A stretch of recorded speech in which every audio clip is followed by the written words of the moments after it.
আজ বেলা 12টার দিকে আদেশ দেন বিশেষ চেম্বার আদালত। এই বিষয়ে সবশেষ জানাতে আমাদের সঙ্গে হাইকোর্ট থেকে যুক্ত হয়েছেন সহকর্মী জাহিদ হাসান। জাহিদ, বিশেষ চেম্বার আদালতের আদেশে আর অন্য কোনো বিষয়ে কোনো তথ্য দেওয়া হয়েছে কিনা জানাবেন। সেই সঙ্গে আগামীকাল কখন শুনানির কার্যতালিকায় আছে এই কোটা ইস্যু, সে সম্পর্কে একটু সবশেষ তথ্য আপনার কাছ থেকে জানতে চাই। মুক্তি গত জুন মাসে কোটা বাতিল করে হাইকোর্টের রায়ের পরপরই যারা শিক্ষার্থী এবং চাকরি প্রত্যাশী রয়েছেন তারা রাজপথে আন্দোলন করছেন। ধারাবাহিকভাবে তাদের আন্দোলন চলছে। বিশেষ করে গত 2 সপ্তাহ ধরে তারা সড়ক অবরোধ থেকে শুরু করে নানান ধরনের অবস্থান কর্মসূচি পালন করছেন। ঢাকা বিশ্ববিদ্যালয় থেকে শুরু করে বাংলাদেশের সকল পাবলিক বিশ্ববিদ্যালয়ের এবং কলেজের শিক্ষার্থীরা তারা রাস্তায় নেমে এসেছেন এবং এই কোটা বাতিলের দাবিতে তাদের যে অবস্থান কর্মসূচি এবং ধর্মঘট এবং বাংলা ব্লকেটের মতো কর্মসূচি তারা ঘোষণা করেছেন। সকল কর্মসূচি তারা চালিয়ে যাচ্ছেন। আজকে শুধু তাদের সড়কে অবস্থান কর্মসূচি নেই, আগামীকাল থেকে হয়তো তারা আবার অবস্থান কর্মসূচি দেবেন। এর মধ্যেই যারা এই কোটা বাতিলের জন্য হাইকোর্টে আপিল করেছিলেন, মুক্তিযোদ্ধার সন্তান, যাদের আপিলের ভিত্তিতে হাইকোর্ট কোটা প্রজ্ঞাপন, যেটি 18 সালে সরকার দিয়েছিল, জনপ্রশাসন মন্ত্রণালয়ের যেই প্রজ্ঞাপন সেটি বাতিল করা হয়েছিল, তারাই আজকে আবার বিশেষ জজ আদালতে আপিল করেছেন এবং বিশেষ জজ আদালতের বিচারপতি ছিলেন আশফাকুল ইসলাম।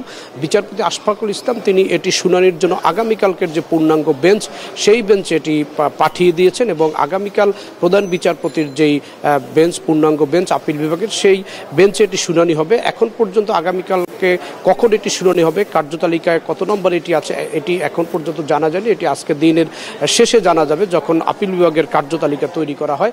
তবে চেম্বার আদালতে গিয়েছেন যারা রিট করেছিলেন তারাই গিয়েছেন এবং তারাই মূলত এই আবেদনটি করেছেন এবং তারা শুনানির জন্য এই আবেদন করেছেন। তখন চেম্বার আদালত আগামীকাল পূর্ণাঙ্গ বেঞ্চে পাঠিয়ে দিয়েছে। এর আগে হাইকোর্ট যে আদেশটি দিয়েছে সেই আদেশের ভিত্তিতে সরকারকে নিয়মিত আপিল করার জন্য আপিল বিভাগ বলেছিল এবং এটি রাষ্ট্রপক্ষ থেকে স্থগিত চাওয়া হলেও এটি স্থগিত করা হয়নি এবং শুনানির জন্য রাখা হয়েছিল। এটি আগামীকাল বুধবার শুনানির মধ্য দিয়ে হয়তো কোটার বিষয়ে নতুন করে কোনো সিদ্ধান্ত আসতে পারে। যেহেতু এটি নিয়ে শিক্ষার্থীরা লাগাতার আন্দোলনে রয়েছেন, চাকরি প্রত্যাশীরা লাগাতার আন্দোলনে রয়েছেন, তারা কোটা কিছু অংশে সংস্কার চাচ্ছেন, কিছু অংশে বাতিল চাচ্ছেন, এরকম একটি দাবির মুখে তাদের যে লাগাতার আন্দোলন, তার মধ্যেই এই বিশেষ আবেদনটি করা হয়েছে।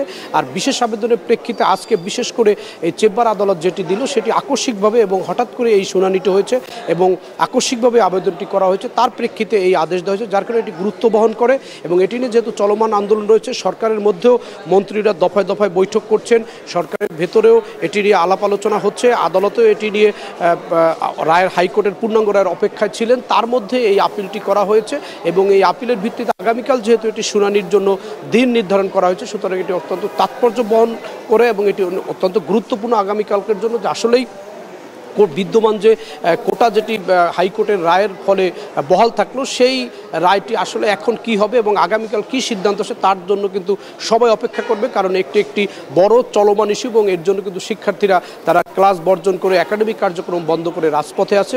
সুতরাং এটি আগামীকালকে হয়তো একটি কোনো সিদ্ধান্ত আসবে এরকমটি আমরা ধারণা করছি। মুক্তি। হাইকোর্ট থেকে যুক্ত ছিলেন সহকর্মী জাহিদ হাসান। সর্বজনীন পেনশন স্কিম প্রত্যয়